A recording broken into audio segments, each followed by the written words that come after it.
नमस्कार दोस्तों। इस कलयुग में आपने देखा होगा कि अक्सर जब बच्चे कोई गलत काम करते हैं तो इसकी सज़ा उनके साथ साथ उनके माता पिता को भी भुगतनी पड़ती है। उनकी भी बदनामी होती है, लोग उन्हें ही बुरा बोलते हैं। लेकिन क्या आप जानते हैं, वास्तव में कोई भी माता पिता कभी भी अपने बच्चों के कर्मों की सज़ा नहीं भुगतते हैं, बल्कि बच्चे ही अपने माता पिता द्वारा किए गए कर्मों की सज़ा भुगतते हैं।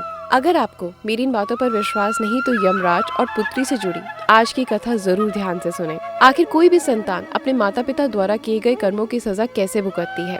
अगर आपको ये वीडियो अच्छा लगे तो वीडियो को लाइक जरूर कर दीजिएगा। पद्म पुराण में वर्णित एक कथा के अनुसार मृत्यु के देवता यानी यमराज की एक पुत्री थी जिसका नाम सुनीता था। वो अपने माता पिता के प्यार और दुलार के कारण बहुत ज्यादा बिगड़ गई थी। वो देखती है कि उसके पापा जो पिता हैं वो पापियों को हमेशा दंड देते रहते हैं, लेकिन वो खुद पाप और पुण्य का अंतर नहीं समझती थी, जिसके कारण खेल खेल में वो कभी भी किसी काम में बेवजह बाधा डाल देती, कभी बिना वजह किसी को मारने लगती और ऐसी हरकतें करके उसको बहुत खुशी होती। समय धीरे धीरे बीतता जा रहा था। एक दिन सुनीता ने गंधर्व कुमार को, जो एक समय पेड़ के नीचे बैठ के आराधना कर रहा था, योग मुद्रा में बैठा था, बिना किसी कारण के उसे कोड़े मारने लगी। कोड़े जैसे ही पड़ते गए तो गंधर्व कुमार पीड़ा से छटपटाने लगा। वहीं सुनीता उसे ऐसा देखकर बहुत ज्यादा खुशी से झूमने लगी, क्योंकि उसके लिए सिर्फ एक खेल था। इतना ही नहीं, अपनी सारी करतूतें वो अपने पिता यमराज को बताती, लेकिन वो उसका बालपन समझकर हमेशा चुप रह जाते। वो ऐसा करने से ना तो अपनी बेटी को रोकते और ना ही समझाते। कई दिनों तक ऐसा ही चलता रहा। फिर एक दिन उसने फिर से उसी गंधर्व कुमार को, जो वो पूजा पाठ कर रहा था, मारना शुरू कर दिया। जब गंधर्व कुमार के लिए पीड़ा असहनीय हो गई तो उसने क्रोध में आकर सुनीता को श्राप दे दिया। उसने कहा, तू धर्मराज की बेटी तो है, लेकिन तेरा विवाह एक ऋषि पुत्र से होगा। तेरी एक योग्य संतान भी होगी, लेकिन तेरे इन सभी दुष्कर्मों का अंश उसमें व्याप्त रहेगा। इसके बाद सुनीता ने ये बात अपने पिता को बताई। तब धर्मराज को अपनी भूल का एहसास हुआ। उन्होंने सोचा कि उन्होंने बहुत बड़ी गलती कर दी। कभी भी अपनी बेटी की हरकतों को नहीं रोका, बालपन समझकर टाल दिया। उन्होंने कभी भी अपनी बेटी को भले और बुरे का ज्ञान नहीं दिया। तब उन्होंने अपनी बेटी से कहा कि बेटी, मुझसे बहुत बड़ी भूल हो गई जो तुम्हें मैंने सीख नहीं दी, इसलिए तुम्हें श्राप मिला है, लेकिन समय हाथ से निकल चुका है। फिर यमराज बोले, बेटी, निर्दोष तपस्वी को पीटकर तुमने अच्छा नहीं करा। बुरे कर्मों के कारण ही तुम्हें ये श्राप मिला है। अभी भी संभल जाओ, अच्छे कामों में मन लगाओ। इसी तरह काफी समय बीत गया। कन्या बड़ी हुई। धर्मराज को उसके विवाह की चिंता सताने लगी, लेकिन उसके श्राप को जानते हुए कोई भी उससे विवाह करने को तैयार नहीं था। जब कोई रास्ता नहीं निकला तो अप्सरा रंभा ने उसे मोहिनी विद्या का ज्ञान दिया और वो अप्सरा उसके लिए वर ढूंढने के कार्य में लग गई। अब सुनीता भी किसी को मोहित करने की विद्या जान चुकी थी। इसके बाद रंभा उसे अपने साथ लेकर वर की तलाश में निकल पड़ी।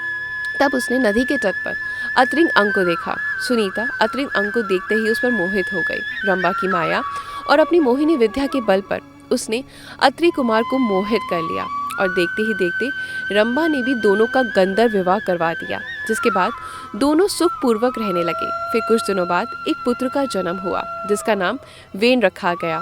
दोस्तों, वेन अत्रि वंश के अनुरूप ही अपने पिता अंग के समान धार्मिक, सदाचारी, रजोचित गुणों से संपन्न था। आचार विचार और व्यवहार में भी सभी उनकी तारीफ करते थे। इस बालक में अच्छे कुल में उत्पन्न होने के सभी लक्षण दिखाई देते थे। माँ के श्राप के कारण धीरे धीरे वेग में भी दुर्गुण प्रकट होने लगा। कुछ नास्तिकों की संगत में वो बिल्कुल नास्तिक हो गया। उसे ईश्वर, वेद, पुराण और शास्त्र सब कुछ झूठा लगने लगा। इतना ही नहीं, यज्ञ, संध्या आदि चीजों को भी वो पाखंड समझने लगा और उनसे दूरी बनाने लगा। अब वो अपने माता पिता का कहना तक नहीं मानता। इस राजकाज में हस्तक्षेप इतना ज्यादा बढ़ गया कि उसके अपने पिता अंग भी असहाय हो गए। राजा तो अंग थे, लेकिन आज्ञा वेन की चलती थी। धीरे धीरे सुनीता भी बात समझने लगी कि उसके संस्कारों का परिणाम अब उसके पुत्र में दिखने लगा है। वेन का हट इतना ज्यादा बढ़ गया कि अब वो किसी के भी वश में नहीं था। इतना ही नहीं, वेन के इन कर्मों से प्रजा भी बहुत दुखी रहने लगी। महाराज अंग को अपशय मिलने लगा, जिस कारण उन्होंने अपना घर और राज्य त्यागना ही उचित समझा।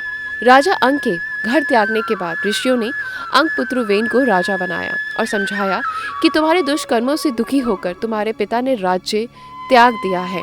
अब तुम अपना राजकीय उत्तरदायी समझो और सत्कार्य करें, प्रजा को सुख दो।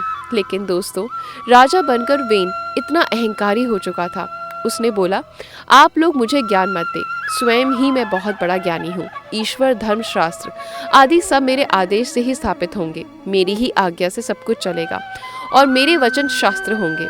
आप सभी लोग मेरी आज्ञा के अनुसार ही आगे बढ़े। मुझ में ही ईश्वर, धर्म तथा शास्त्र की छाया देखें। दोस्तों, ऐसे विचार वाले राजा के कर्मों से पूरे राज्य में अराजकता बढ़ गई। सभी धार्मिक सत्कर्म बंद हो गए और वो कहते हैं ना कि हर चीज का अंत होता है। तो ऋषि मुनियों ने, प्रजानानों ने विरोध कर वेन को एक दिन पकड़ लिया और उसे राजा के पद से हटा दिया।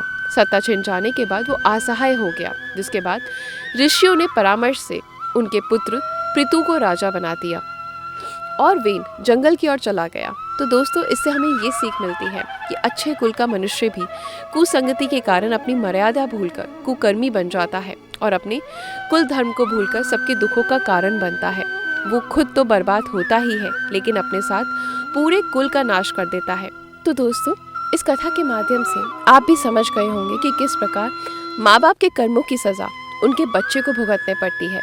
तो हमारी आज की कहानी आपको कैसी लगी मुझे कमेंट करके ज़रूर बताएं, और ऐसी कुछ नया देखना चाहते हैं तो वीडियो को शेयर ज़रूर करें। मिलते हैं कल कुछ नई कथाओं के साथ। धन्यवाद।